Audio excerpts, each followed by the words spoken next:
Au cœur des montagnes grises se trouve une forteresse naine parmi les plus réputées. Nul ne connaît les origines de Karakvit. Les plus vieux maîtres des runes racontent qu'elle fut fondée avant la guerre de la Barbe, alors que les nains étaient encore en bons termes avec les elfes. La collaboration entre ces deux races si complémentaires pourrait expliquer la beauté de ces remparts d'un blanc éclatant.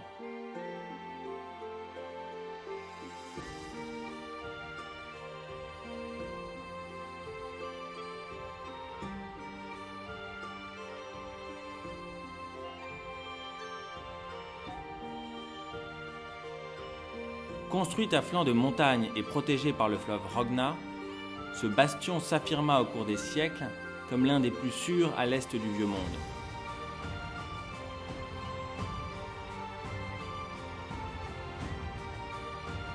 Notre récit débute une matinée d'été. Le calme régnait sur les collines environnant les remparts. À l'intérieur, le grand hall était vide et silencieux.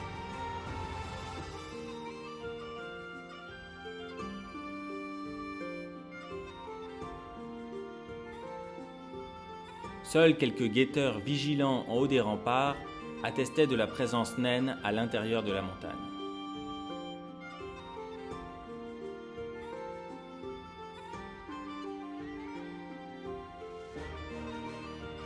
À 7 heures, une compagnie de mineurs rentra d'une expédition avec sa cargaison d'or et de métaux précieux.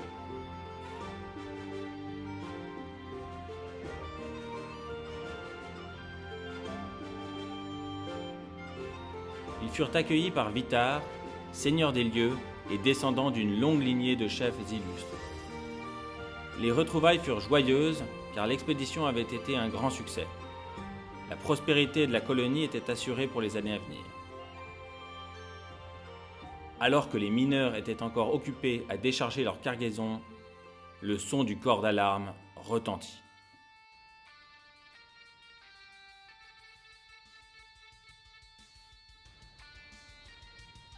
Une armée approchait. Bientôt l'on vit défiler des colonnes interminables d'orques et de gobelins, accompagnés de machines de guerre primitives et de trolls monstrueux. Le seigneur de guerre Fenric était aux portes de Karakvit. Pour provoquer les nains, il avait amené avec lui un prisonnier, un tueur attaché des pieds à la tête et qui semblait mal en point.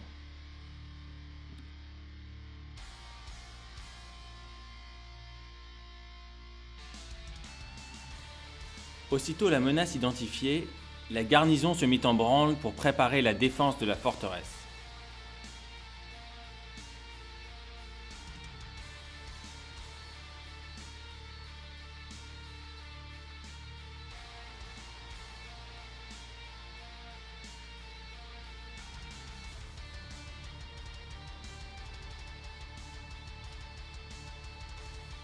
Chaque nain connaissait sa place et son rôle. La forteresse était prête à contrer la horde. Les assauts des gobelins viendraient se briser sur ses murailles comme la mer sur les rochers. Dans une première tentative pathétique de s'ouvrir un accès à la cité, les gobelins lancèrent une nuée de fanatiques pour briser les portes de la forteresse. La plupart des gobelins drogués aux champignons hallucinogènes périrent fauchés par les tirs précis des arquebusiers nains postés sur les murailles. Les quelques fanatiques restants se fracassèrent sur les portes sans leur infliger de dégâts sérieux.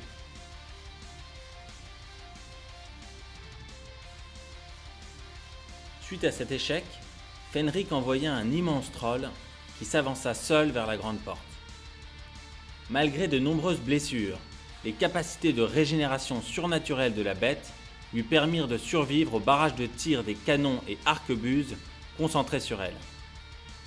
En effet, à peine ses membres étaient-ils arrachés par des boulets qu'il repoussait instantanément. Arrivé devant la porte trop proche des remparts pour être la cible des canons, le troll commença à déchaîner sa puissance pour faire céder la porte.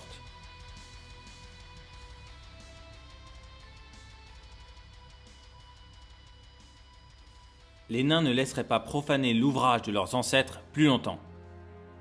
Tout à coup, et avec une rapidité que seule pouvait permettre une bonne maçonnerie naine, la porte s'ouvrit puis se referma instantanément, laissant passer un tueur de trolls. Le nain au serment suicidaire serait plus qu'heureux de trouver son destin face à un monstre aussi redoutable. Surpris par l'audace et la fureur de ce petit être aux cheveux roux, le troll eut d'abord un mouvement de recul, avant de se ressaisir. Les deux adversaires s'affrontèrent ensuite sur le grand pont. Au terme d'un combat épique, le tueur parvint à oxyre le troll. Le monstre, dans un dernier spasme, vomit l'ensemble du contenu acide de son estomac sur le nain, qui par là même put mourir et honorer son serment.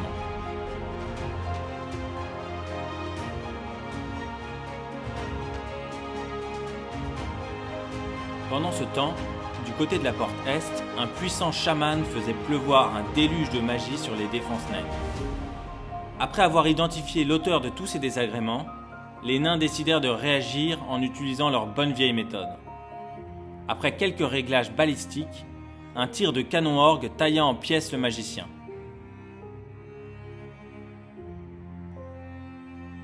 Cette menace annihilée, Vitar décida de tenter une sortie.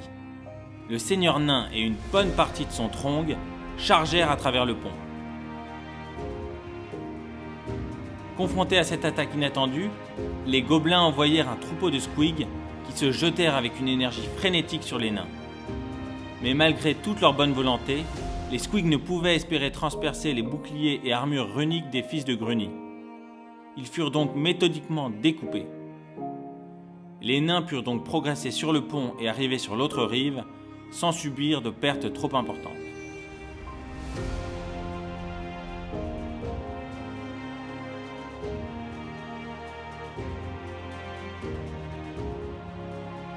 Là, ils étaient attendus par une sombre multitude de gobelins de la nuit encapuchonnés, prêts à en découdre. Sans plus attendre, les nains chargèrent leur ennemi héréditaire.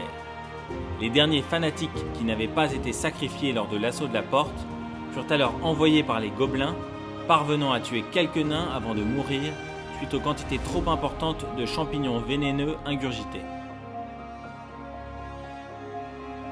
Cela n'arrêta pas les nains, dont les guerriers enfoncèrent profondément la ligne gobeline dans un fracas d'os brisés et de métaux entrechoqués.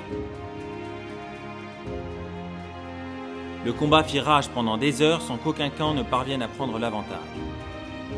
La horde peau verte semblait inépuisable, et pour chaque gobelin tué par un nain, 4 venaient prendre sa place. Au centre du combat, Vitar affrontait un chef gobelin, une brute puissante qui dominait la mêlée. Après une confrontation qui vit s'échanger des coups anormalement rapides pour le standard de ces deux races, Vitar décapita son adversaire d'un revers de sa hache unique. C'en était trop pour les gobelins qui, privés de leur chef, fuirent le combat sans demander leur reste.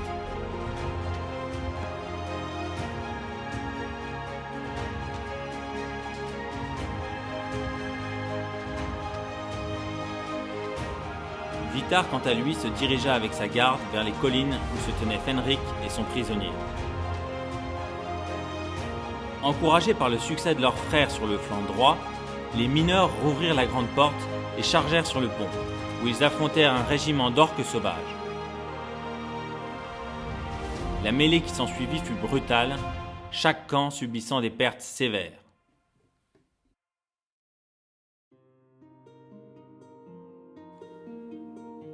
Voyant la moitié de son armée en fuite et l'autre engagée dans un combat incertain, Fenric, en bon général gobelin qu'il était, sonna la retraite, abandonnant dans sa hâte collines et prisonniers aux mains de Vitar et de ses guerriers.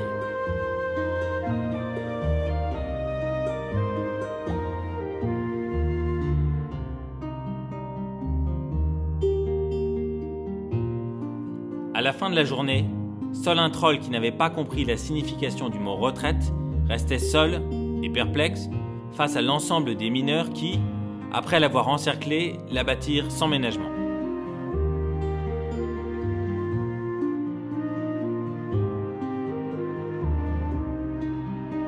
La bataille était gagnée.